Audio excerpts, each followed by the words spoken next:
Hey, what up, EOB? This weekend, UFC 148, you know what that means. Fight week, blog week. Wait, oh, I can't say that? Copywritten? Okay, alright. You know it's UFC 148 this weekend, which means two guys punching each other and now a video describing said men punching each other. Be formless, shapeless, like water. Now you put water into a cup, it becomes the cup. Now water can flow or it can crash. Be water, my friend.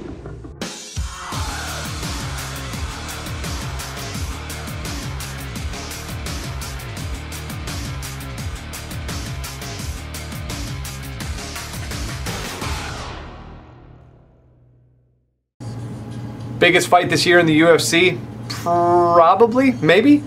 Yeah, why not? As a fan, I'm really excited about this. Anderson Silva, Chael Sonnen, part 2. And there's a lot of discussion. Has Chael finally been able to crack Anderson Silva? Because first, there was more of Chael Sonnen.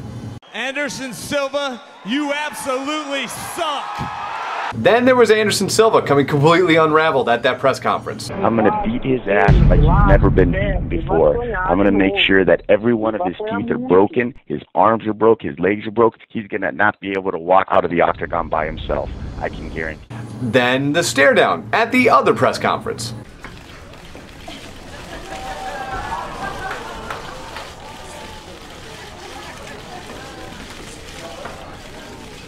Which leads us to this weekend. What's going to happen? I mean, smart money is on Anderson to do what Anderson does. But if he's shaken a little bit, does he come out and look all crazy like he did in the Damian Maia fight? And is that something that Chael can capitalize on and actually finish this fight? All good possibilities. Anderson wins, I think everybody goes, I knew that that was going to happen. If Chael Sonnen wins, my friends, think of what that does to 185. It makes it very, very interesting. Very interesting. Unless, of course, Anderson Silva is actually Frankie Edgar, then we get 58 rematches.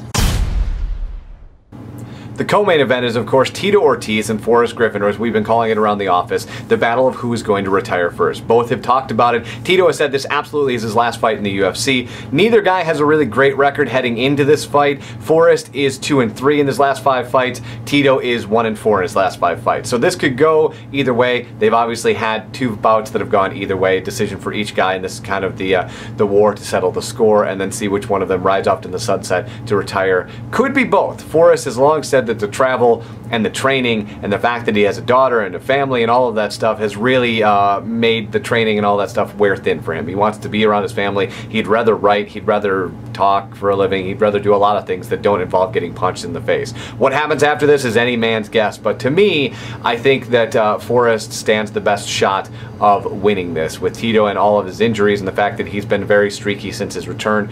1 win out of 5 fights, not a great thing. Might go out on a loss. In fact, I'll go out and say this. I think that Forrest Griffin wins this fight. You asked for it on Twitter, now you finally got it. Patrick Cote is back in the UFC after a 4-fight win streak out of the UFC. He's going to be taking on Kung Lee, a very fun guy to watch who was streaky in Strikeforce. People thought he was going to come into the UFC and be a devastating force with those crazy kicks and the way that he throws those angles with his punches until he met Wanderlei Silva, who took about 6 years off of his life. Patrick Cote, far from as destructive, but let's remember when Patrick was in the ring against Anderson Silva prior to his knee injury, he was looking like he sort of had the spider figured out, and then his knee buckled and he really was never the same after that. Left the UFC, 4-fight win streak, now he's back, probably going to run right through Kung Lee and get back in that 185 division. And like I said earlier, if Anderson loses, man, does this make this industry, I should say, this weight class really, really interesting. Certainly makes the industry interesting, but will make 185 very interesting very, very quickly. It is Saturday night on pay-per-view. Cannot wait. As a fan, this is just going to be super exciting. Sonnen Silva 2. Let's hope there is not a 3. And I will talk to you on Friday at 6 o'clock. Follow us on Twitter and Facebook. Search Wow Show.